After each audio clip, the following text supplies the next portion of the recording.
हाजिर हूँ। आज का हमारा टॉपिक है electric flux through a surface enclosing a charge. तो इलेक्ट्रिक फ्लक्स क्या है, पिछली वीडियो में हमने डिटेल के साथ पढ़ा था कि इलेक्ट्रिक फ्लक्स क्या होता है। The number of field line passing through a unit area, एक यूनिट एरिया से पास होने वाली इलेक्ट्रिक फील्ड लाइंस को हमने क्या नाम दिया था, इलेक्ट्रिक फ्लक्स। और इलेक्ट्रिक फ्लक्स का फार्मूला क्या था आपके पास, फाई बराबर है ई डॉट ए, या फिर इसको हमने कहा था स्केलर प्रोडक्ट होता है electric intensity and vector area, scalar product of electric intensity and vector area. और जब इसे खोलते हैं तो हमारे पास ई ए और साथ क्या आ जाता है, cos ऑफ थीटा आ जाता है आपके पास। ठीक है, ई क्या चीज है, इलेक्ट्रिक इंटेंसिटी, ए क्या चीज है, वेक्टर एरिया। ठीक हो गया। अच्छा, आज हमने इलेक्ट्रिक फ्लक्स फाइंड आउट करना है। एक क्लोज स्फीयर है, स्फीयर के सेंटर में एक चार्ज पड़ा हुआ है, स्फीयर के सेंटर में एक चार्ज पड़ा हुआ है और स्फीयर का रेडियस कितना है, r। तो ये क्या है, क्लोज स्फीयर है और इसके दरमियान में चार्ज रखा हुआ है। ठीक है, तो इससे फ्लक्स मालूम करने के लिए हम क्या करेंगे, हमारे पास ये formula phi = E A cos phi theta, इसको इस्तेमाल करेंगे। लेकिन इसके लिए कंडीशन क्या होती है आपके पास, कि जो एरिया है, area should be flat. Area क्या होना चाहिए आपके पास, फ्लैट होना चाहिए, शुड बी फ्लैट। ठीक है, यानी ये फ्लैट होना चाहिए, तब तो ये फार्मूला हम अप्लाई कर सकते हैं, अदरवाइज इसको हम अप्लाई नहीं कर सकते। क्योंकि देखें ये आपके पास क्या स्फीयर, ये हर तरफ से कर्व है। ठीक है, तो इसको स्फीयर बनाने के लिए हम क्या करेंगे, इस पूरे स्फीयर को लार्ज नंबर यानी n नंबर ऑफ छोटे छोटे पैचेस में डिवाइड कर देंगे। n नंबर ऑफ छोटे छोटे पैचेस में इसको क्या करेंगे, डिवाइड करेंगे, जिनको हम नाम दे देंगे delta a1, delta a2, delta a3, so on delta an। ये छोटे छोटे से क्या है, इनके एरिया एलिमेंट, ये इनकी मैग्नीट्यूड है। अगर वेक्टर लेंगे तो इनके ऊपर हम क्या लगा देंगे, एरोहेड लगा देंगे। अब हम क्या करेंगे कि इन छोटे छोटे पैचेस का अलग अलग फ्लक्स मालूम करेंगे और उन सबको ऐड करेंगे, ऐड करके हमारे पास क्या आ जाएगा, एक टोटल फ्लक्स फाइंड आउट हो जाएगा। ठीक हो गया। अच्छा, इसमें एक और बात समझने की है, ये एक हमने एरिया एलिमेंट दिखाया है, यहाँ पर ये एलिमेंट है, इसका वेक्टर एरिया क्या होगा, इसके नॉर्मल होगा आपके पास। ठीक है, और ये क्योंकि पॉजिटिव चार्ज है तो फील्ड लाइंस जो होंगी वो कहाँ होंगी, आउटवर्ड। हमने कहा था पॉजिटिव चार्ज से फील्ड लाइंस क्या होती है, जनरेट होती हैं, तो ये कहाँ होंगी आपके पास, आउटवर्ड। तो ये दोनों क्या है, एक दूसरे के पैरेलल हैं। पैरेलल हैं तो एंगल कितना बनाएंगे, 0 बनाएंगे। तो हर पेज पे हर एलिमेंट में ई और ए का एंगल कितना बनेगा आपके पास, 0 बनेगा। ठीक हो गया। अब हम इनकी कैलकुलेशन करते हैं। सबसे पहले हम फ्लक्स निकालते हैं थ्रू फर्स्ट एलिमेंट। तो फर्स्ट एलिमेंट का फ्लक्स क्या हो जाएगा आपके पास, इसको लिखेंगे हम E1 डॉट डेल्टा A1। ठीक हो गया। पहले एलिमेंट का जो फ्लक्स यानी इलेक्ट्रिक फील्ड होगा वो क्या होगा, E1 होगा। इसको जब हम खोलेंगे तो ये क्या बनेगा आपके पास, E1 डेल्टा A1 और साथ क्या हो जाएगा, cos ऑफ 0। cos 0 क्यों होगा, हमने यहाँ पर ये देखें बात की, दोनों एक दूसरे के पैरेलल हैं। हर एलिमेंट में इसी तरह क्या होंगे, ये पैरेलल होंगे। तो cos 0 1 होता है, तो ये आपके पास क्या हो जाएगा, E1 डेल A1 आपके पास आ जाएगा। सिमिलरली सेकंड अगर आप निकालेंगे तो वो भी क्या बनेगा आपके पास, E2 डॉट डेल A2। ठीक है, जब इसको हम खोलेंगे तो ये भी क्या बन जाएगा, E2 डेल A2 और cos ऑफ 0। cos 0 कितना हो जाएगा, सिमिलर आपके पास वही cos 0 1 हो जाएगा, तो ये क्या बनेगा, E2 डेल A2। ये phi 2 आ गया। ठीक है, सो ऑन। इसी तरह अगर हम आप निकालें phi n तो वो क्या बनेगा आपके पास, En डेल An। ये टोटल phi बन गया।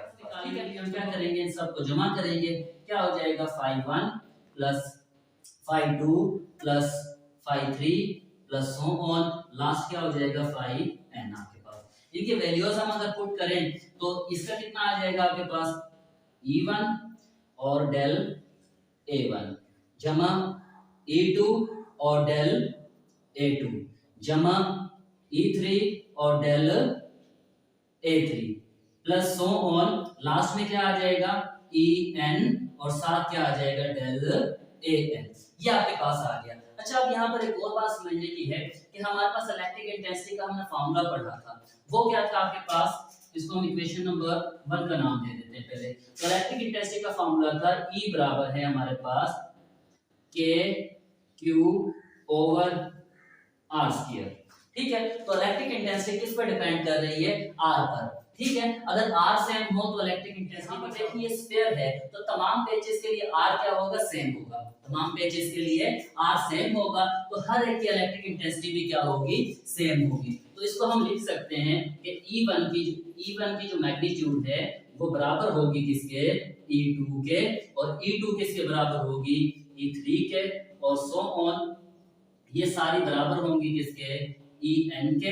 इनके ऊपर वेक्टर भी लगाएंगे बेटा, ये वेक्टर और ये मैग्नीट्यूड के नाम, तो ये सारे के सारे किसके बराबर होंगे, E के बराबर हो जाएंगे आपके पास। ठीक हो गया। तो इन सब में से हम क्या करेंगे, E को कॉमन निकाल लेंगे आपके पास। ठीक हो गया। जब कॉमन निकालेंगे तो ये क्या बनेगा आपके पास, phi is equal to E, सब में से हमने कॉमन निकाल लिया, अंदर क्या आ गया आपके पास, डेल A1 जमा डेल A2 जमा del A3 plus so on plus del AN, ये सारे का सारा आपके पास निकल आया। ठीक है, ये सारे E जो है यहाँ से, अब जरा गौर करें, ये A1 A2 A3 so on AN, ये सारे मिलके क्या बना रहे हैं, एक स्फीयर का एरिया नहीं बना रहे, क्योंकि सारे हमने इसी स्फीयर को क्या किया था, इस छोटे-छोटे एलिमेंट में डिवाइड किया था। यही एलिमेंट को अगर वापस जमा कर देंगे तो ये किसका एरिया बन जाएगा, स्फीयर का एरिया। तो इसकी जगह हम क्या लिख सकते हैं, phi is equal to E into क्या हो जाएगा, एरिया ऑफ स्फीयर। ठीक है, तो एरिया ऑफ स्फीयर का फार्मूला क्या होता है, उसको अगर हम पुट करें, पहले पुट करें, ये क्या है आपके पास k की जगह हम अगर पुट करें तो 4 पाई एप्सिलॉन नॉट आ जाता है, और क्या आ जाएगा, q ओवर r का स्क्वायर। एरिया ऑफ स्फीयर क्या होता है, एरिया ऑफ स्फीयर का फार्मूला होता है 4 पाई r स्क्वायर। ठीक हो गया। अब देखें 4 पाई से 4 पाई कैंसिल, r स्क्वायर से r स्क्वायर, तो phi क्या हो गया आपके पास, 1 ओवर एप्सिलॉन नॉट इनटू आपके पास क्या हो गया, चार्ज। ठीक है, तो ये टोटल फ्लक्स आपके पास निकल आया।